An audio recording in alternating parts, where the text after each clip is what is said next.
Hi, welcome all the students of class 9. আজকে আমরা করব model activity task class 9 January 2022 English second language full marks 20. Let's start. Read the following passage and answer the questions that follows.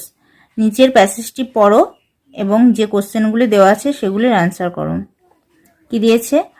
I remember, আমি স্মরণ করতে পারি, another funny incident, একটি হাস্যকর ঘটনা, about Bhola grandpa, Bhola grandpa সম্পর্কে বা ভোলা দাদু সম্পর্কে, রিলেটেড বাই মাই ফাদার, আমার বাবার সঙ্গে সম্পর্কিত। ইট হ্যাড বিন এই রেনি আফটারনুন, এটা ছিল একটি বৃষ্টির বিকাল।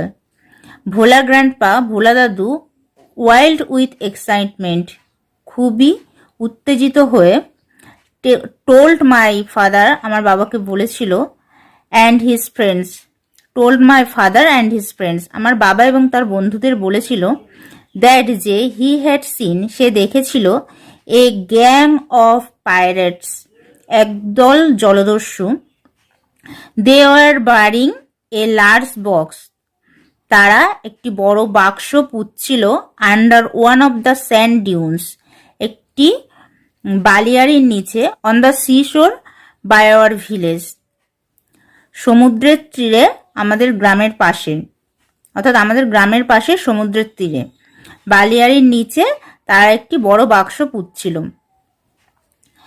অ্যাট ওয়ান্স, তৎক্ষণাৎ বা তখনই, ফাদার অ্যান্ড হিজ ফ্রেন্ডস, বাবা এবং তার বন্ধুরা, স্টার্টেড শুরু করেছিল, লুকিং ফর, খুঁজতে বা খোঁজা, দ্য হিডেন ট্রেজার, সেই লুকায়িত ধন বা সম্পত্তিটি। Evening passed on to night, আস্তে আস্তে রাত্রিতে পরিণত হলো বা সন্ধ্যা গড়িয়ে রাত নামলো। Moonlight came in through the clouds, মেঘের মধ্যে দিয়ে চাঁদের আলো আসতে শুরু করলো। এ প্যাক অফ জ্যাকেলস, একদল শিয়াল, ওয়ার হাউলিং, চিৎকার করতে শুরু করলো বা চিৎকার করছিল। A pack of jackals were howling, একদল শিয়াল চিৎকার করছিল। ইট ওয়াজ পাস্ট মিডনাইট, এটা মধ্যরাতও পেরিয়ে গেল। At this point of time, ঠিক সেই সময়ে, Bhola grandpa confessed that there was no real treasure, Bhola grandpa একটি সত্য কথা বলল বা সত্যর মুখোমুখি হলো যে সেখানে কোনো সত্যিকারের সম্পত্তি ছিল না। ইট ওয়াজ অল এ ড্রিম, এটা ছিল সম্পূর্ণটাই একটি স্বপ্ন। Which he had during his midday nap, যেটা সে দেখেছিল তার দুপুরবেলা ঘুমের সময়।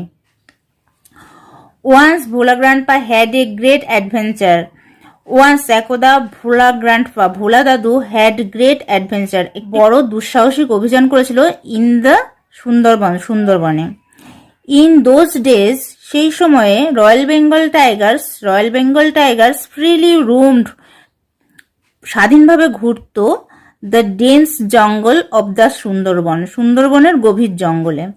People took care to move about only in groups, জনসাধারণ শুধুমাত্র দল বেঁধে যাতায়াত করত বা চলাফেরা করত। পার্টিকুলারলি আফটার সানডাউন, সূর্যাস্তের পর, বিশেষ করে সূর্যাস্তের পর জনসাধারণ দল বেঁধে যাতায়াত করত।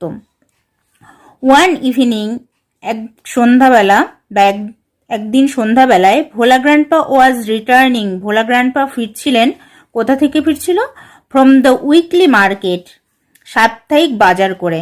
সাডেনলি, হঠাৎ, at a distance of about 5 years behind him, suddenly হঠাৎ, at a distance of about 5 years, 5 গজ দূরে, বিহাইন্ড হিম, তার পেছনে, হি হিয়ার্ড, সে শুনতে পেল, the growl of a royal Bengal tiger, একটি রয়্যাল বেঙ্গল টাইগারের গর্জন।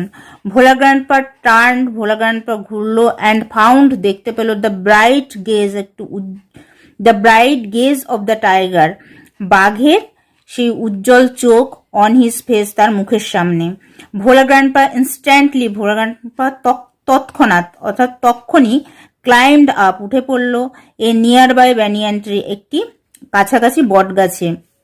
দ্য টাইগার রোড, বাঘটি গর্জন করছিল, অ্যান্ড সার্কেলড, এবং ঘুরল, দ্য ট্রি, গাছটির চারিদিকে, অ্যাবাউট 100 times, অন্তত 100 বার। দেন তারপর ইট সেটেল ডাউন আন্ডার এ বুশ, তারপর বাঘটি একটি আগাছার নিচে শুয়ে পড়লো বা বসে পড়লো। Without taking it's eyes of him, তার চোখটাকে না ঘুরিয়ে, অর্থাৎ ভোলা গ্র্যান্ডপার দিক থেকে তার চোখটাকে না ঘুরিয়ে, অর্থাৎ চোখের পলক না ফেলে। উইথ নাইটফল, রাত্রি হলো। দ্য ফরেস্ট গ্রিউ ডার্ক, বাগান অন্ধকার হয়ে গেল। অ্যান্ড সাইলেন্ট, নিস্তব্ধ হয়ে গেল। Bhola grandpa could hear, Bhola grandpa শুনতে পারলো the tiger beating its tail on the dry leaves, বাঘটি তার লেজ নাড়ছে, অর্থাৎ কিসের ওপর না, শুকনো পাতার ওপর। সেই আওয়াজটি ভোলা গ্র্যান্ডপা শুনতে পেল। আওয়ার্স পাস্ট, ঘন্টার পর ঘন্টা অতিক্রান্ত হলো। Next activity 1, write the correct answers from the given alternatives, নিচের বিকল্পগুলি থেকে সঠিক উত্তরটি বেছে নাও। কি দিয়েছে? Bhola grandpa had seen a gang of pirates, Bhola grandpa দেখতে পেয়েছিল একদল জলদস্যু। কোথায় দেখতে পেয়েছিল? In his midday nap, তার দুপুরবেলা ঘুমের মধ্যে। আফটার সানসেট, সূর্যাস্তের পর, people use to go out of door in groups because of the royal Bengal tigers, royal Bengal টাইগারের কারণে। On seeing the tiger, Bhola grandpa climbed up the, বাঘটাকে দেখে ভোলা গ্র্যান্ডপা উঠে পড়েছিল কোথায়, কোন গাছে না, বানিয়ান ট্রি, বট গাছে। নেক্সট অ্যাক্টিভিটি 2, কি দিয়েছে? অ্যান্সার দ্য ফলোয়িং কোশ্চেন্স, নিচের কোশ্চেনগুলির অ্যান্সার করো। First, what were the pirates doing when Bhola grandpa saw them, যখন ভোলা গ্র্যান্ডপা দেখতে পেয়েছিল জলদস্যুদের, তারা কি করছিল? দেখো আমি তোমাদের লিখে দেখাচ্ছি। The pirates were burying a large box, জলদস্যুরা একটি বড় বাক্স পুঁতছিল। Under one of the sand dunes, একটি বালিয়াড়ির নিচে। অন দ্য সি শোর, সমুদ্রের তীরে। বাই দেয়ার ভিলেজ, তাদের গ্রামের পাশে। When Bhola grandpa saw them, যখন ভোলা গ্র্যান্ডপা তাদেরকে দেখতে পেয়েছিল। Next, why did people move in groups particularly after sundown, কেন জনসাধারণ দল বেঁধে যাতায়াত করত বিশেষ করে সূর্যাস্তের পর? দেখো আমি তোমাদের লিখে দেখাচ্ছি। পিপুল মুভড ইন গ্রুপস, জনসাধারণ দল বেঁধে ঘুরে বেড়াতো। পার্টিকুলারলি আফটার সানডাউন, সূর্যাস্তের পর। বিকজ, কারণ। ইন দোজ ডেজ, সেই সময়ে। Royal Bengal tigers freely roamed, স্বাধীনভাবে ঘুরে বেড়াতো। Dense jungles of the Sundarban, সুন্দরবনের গভীর জঙ্গলে। Next activity 3, change the mood of narration of the following sentences, নিচের সেন্টেন্সগুলির ন্যারেশন চেঞ্জ করো। কি দিয়েছে? Raka said to her sister, will you go to the library tomorrow, Raka said to her sister, Raka তার বোনকে বলল, will you go to the library tomorrow, তুমি কি আগামীকাল লাইব্রেরিতে যাবে বা গ্রন্থাগারে যাবে? এটার উত্তর কি হবে? রাকা asked her sister if she would go to the library the next day. Raka asked her sister if she would go to the library the next day. আর আমরা সবাই জানি যে টুমোরো থাকলে হয় নেক্সট ডে। আর যেহেতু এখানে রিপোর্টিং স্পিচটা তোমরা দেখো, এখানে রিপোর্টিং স্পিচটা আছে পাস্ট টেন্সে, তাই রিপোর্টেড স্পিচও ফার্স্ট টেন্সে করেছি। নেক্সট কি আছে? Mister Roy says my nephew is very good at sports, mister Roy বলে আমার ভাইপো খেলাধুলায় খুব ভালো। এটির অ্যান্সার কি হবে? Mister Roy says that his nephew is very good at sports. যেহেতু এখানে রিপোর্টিং স্পিচটা প্রেজেন্ট টেন্সে আছে, তাই রিপোর্টেড স্পিচের কোনো চেঞ্জ হবে না। নেক্সট কি আছে? My grandmother said to me may you live long, আমার ঠাকুরমা আমাকে বলল দীর্ঘজীবী হও বা তুমি দীর্ঘজীবী হও। এটার কি হবে? My grandmother wished that I might live long. এখানে অপারেটিভ সেন্টেন্স দেখো তোমরা, my grandmother said to me may you live long, এখানে নিজের ইচ্ছা বা আকাঙ্ক্ষার কথা প্রকাশ করছে, তাই এটি হলো অপারেটিভ সেন্টেন্স। আর অপারেটিভ সেন্টেন্সে আমরা ন্যারেশন চেঞ্জ করতে গেলে কি করি? সবসময় উইশড ব্যবহার করি। তাই আমি করেছি My grandmother wished that I might have lived long. Next, activity 4. Write a story, একটা গল্প লেখো in about 100 words, 100টি ওয়ার্ডে, ইউজিং দ্য ফলোয়িং হিন্টস, নিচের হিন্টসগুলি ইউজ করে। Add a suitable title to the story, স্টোরির একটা সুইটেবল টাইটেল দিতে বলেছে। দেখো হিন্টসগুলো তোমরা কি দিয়েছে। আর্ট কম্পিটিশন, একটা art competition. Participants include 3 artist, 3জন artist participant. One draws a bunch of flowers, একজন একগুচ্ছ ফুল এঁকেছে। অ্যানাদার সাম ফ্রুটস, অন্যজন কিছু ফল এঁকেছে। থার্ড ড্রস এ কার্টেন, এবং তৃতীয়জন একটা পর্দা এঁকেছে। বিজ সিট অন দ্য ফ্লাওয়ার্স, মৌমাছিরা সেই ফুলের উপর বসে। Birds come to eat fruits, পাখিরা সেই ফল খেতে আসে। কার্টেন ডিসিভস দ্য জাজেস, এবং পর্দাটি জাজটাকে ঠকায়। The third artist win the prize, তৃতীয় আর্টিস্ট প্রাইজটি জিতল।